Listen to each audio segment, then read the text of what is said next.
In this video, we will look at manufactured trusses, their structural mechanisms and why they are more popular than the traditional stick-framed roofs. The last few decades have seen roofing trends shifting significantly from stick-framed roofs to manufactured trusses. This has been driven by efficiency, cost, and engineering computational advancements. According to the Home Builder Innovation Labs, 66% of surveyed homebuilders used factory-built roof trusses for new single-family detached homes in 2017. This statistic was published in the 2020 winter issue of Evidence Matters, which is a publication by the Office of Policy Development and Research in the United States Department of Housing and Urban Development. Stick-framed roofing involves framing a roof using rafters and ceiling joists.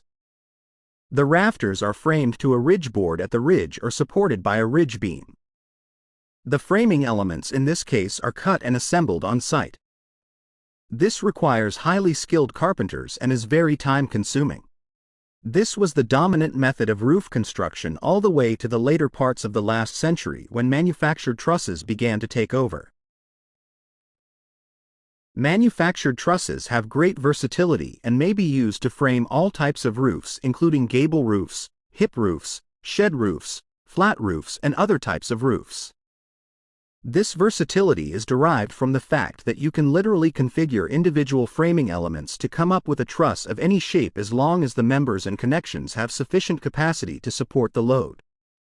The most common truss shapes and types used in residential construction include the common truss, scissor truss, hip truss, the mono-pitch truss, flat truss and others. A hip roof will typically have common trusses which are typically Fink-type trusses. For cases where mechanical equipment is intended to be installed in the attic, some of the common trusses are modified to accommodate the equipment. In addition to the common trusses, a hip roof will also have jack trusses. Jack trusses are typically mono-pitch trusses that are perpendicular to the direction of the common trusses. Other truss types that are used at hip roofs include hip trusses and hip rafters as well as hip girder trusses which are provided to support the jack trusses and hip rafters. This way of framing where some trusses are designed to support other trusses without needing interior columns is one of the reasons why trusses are able to provide diverse possibilities in roofing styles without undermining their ability to span the expected distances. Trusses are made up of two groups of structural elements: the framing members and the connections. The framing members consists of three major parts. First, there is the top chord, which is the horizontal or diagonal member or members at the top of the truss. Then there is the bottom chord, which is the horizontal or diagonal member that forms the bottom of the truss. Finally, there are web members, which are the interior diagonal members extending between the top and bottom chord. Let us now look at the internal mechanics of how trusses support load. In general, structural elements supporting loading will typically be subjected to one or a combination of the following loading effects. First, when a load is acting axially on a member, then the member is subjected to axial load. Axial load may either be compressive where the force is pushed axially into the member or tensile where the force pulls away from the member. A column supporting vertical gravity loads is subjected to axial compressive forces. On the other hand, steel rods that are supporting mechanical equipment that is hanging from the ceiling are subjected to axial tensile forces. As we shall see shortly, truss members are also subjected to axial compression and tensile forces. Secondly, when a member is loaded laterally along its length, then the member is subjected to shear forces and bending moments. This is typically the case with floor joists and floor beams, which are horizontal elements that are loaded from above and thereby subjected to bending and shear. One of the outcomes of members subjected to bending is deflection, which becomes a critical design consideration when considering long-span members. Bending moments and shear forces will also develop in a column whose axial load acts at an eccentricity, resulting in bending moments and shear forces. Thirdly, there are torsional forces, which are moments acting radially about the central longitudinal axis of a member. A good example is a guard rail post that is attached to a beam on one side. When a lateral force is applied at the top of the guard post, the post is subjected to a bending moment which becomes a torsional moment on the beam supporting the guard post. Trusses are designed so that the truss elements will be subjected to axial load without seeing any significant bending, shear or torsional loading. This allows the designer to use framing members with small cross-sectional area to efficiently configure long-span trusses. In most cases, the top chord members will see bending moments and shear if there is uniform loading along the length of the member. The loads will, however, become axial forces once they get into the nodes or connections between the top chord to web member. In most cases, truss designers typically convert the uniform load over the truss top chord into nodal reactions and use the nodal point loads to design all the truss framing elements as axially loaded elements.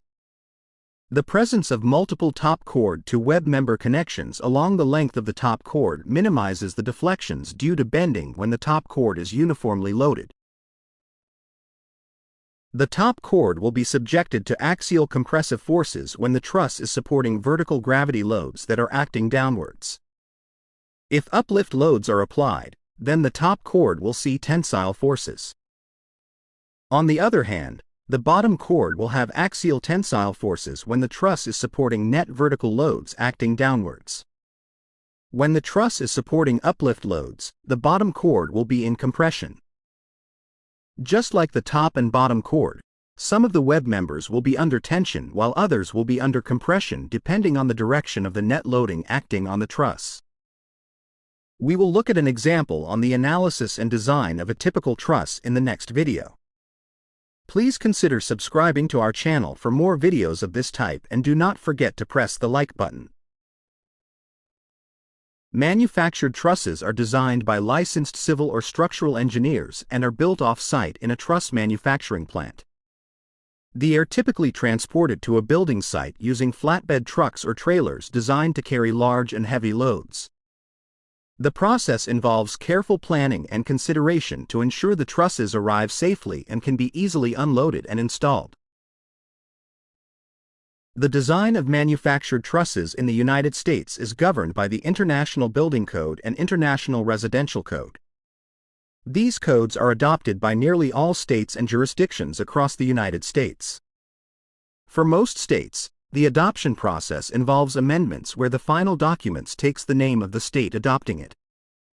For example, the International Building Code becomes the California Building Code after amendments and adoption in the state of California.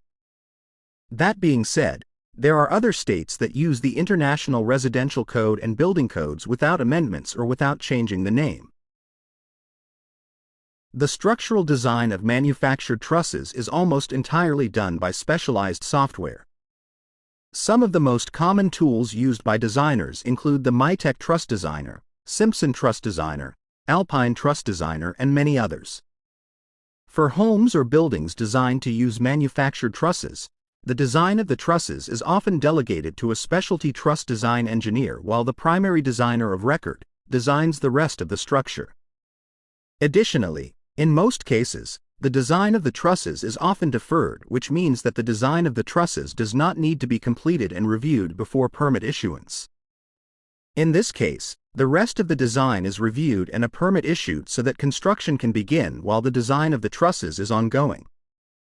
This helps to save time. When the truss design is deferred, the designer of record must still define the loading and layout of the trusses. In most cases, the designer of record or engineer of record works very closely with the truss engineer to define the truss layout. Additionally, the designer of record should also have a good estimate of the reactions at the girder trusses, which may require posts and pad foundations, which are part of the primary structure design that needs to be completed before permit issuance. Manufactured trusses have several advantages over your typical stick-framed roof. First, there is the speed of construction. Manufactured trusses are pre-engineered and often delivered to the site pre-assembled or ready for quick installation. This can significantly speed up the building process compared to stick framing, where each piece must be cut and assembled on site. Secondly, since trusses arrive pre-manufactured, less on-site labor is required for assembly. Stick framing requires skilled carpenters to cut and fit each piece, which can be time-consuming and costly. Additionally, trusses are designed and cut to exact specifications, minimizing material waste. Fourth, trusses are often more structurally efficient than stick framing, especially if you consider the larger spans that you can get with trusses compared to bending elements of the same weight. Additionally, trusses are built in controlled environments, ensuring uniform quality and fewer inconsistencies in materials compared to the on-site process of stick framing. Sixth, trusses come in a range of designs and configurations to suit different types of roofs or load requirements. Trusses can be engineered to fit specific design needs without sacrificing strength or functionality. Additionally, trusses allow for larger open spaces without the need for interior load-bearing walls or posts, which is beneficial where large clear spans or vaulted ceilings are desired. Other advantages include the fact that trusses are often pre-assembled and delivered to the site in a compact, organized manner, making them easier to transport and manage compared to the various lengths of lumber needed for stick framing. Additionally, with trusses, there's less need for on-site cutting, which reduces the sources of dust and debris. If you wish to learn more about how to incorporate engineered manufactured trusses into a residential structural design, please check out our conventional roof framing design course at www.conventionalframing.com.